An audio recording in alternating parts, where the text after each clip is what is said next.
Hello views, আপনারা কিন্তু দেখতে পাচ্ছেন যে বন্যার বিগত 8 থেকে 9 দিন পরেও রাস্তার উপর দিয়ে যে পানি সঞ্চালন হচ্ছে, অর্থাৎ বর্ষার যে পানি এসেছিল সে পানি এখন দ্রুত গতিতেই কিন্তু নেমে যাচ্ছে।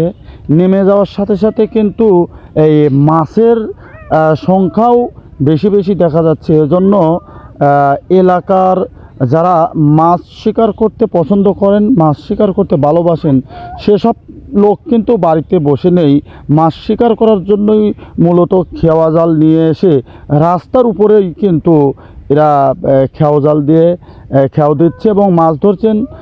পাশাপাশি যারা গাড়ি নিয়ে যাতায়াত করছেন তারা কিন্তু এই মাছ ধরার জন্য চরম একটা ভোগান্তির শিকার তারা হচ্ছে। তো প্রিয় দর্শক, আমরা যেইখানটায় আছি এই জায়গার নাম হচ্ছে পরশুরাম ছাগলনাইয়া যে রোড, সেই রোডটার উপরে কিন্তু আমরা এখন দাঁড়িয়ে আছি। তো সেই দাঁড়িয়ে থাকা অবস্থায় আমরা এই দৃশ্যগুলো অবলোকন করেছি।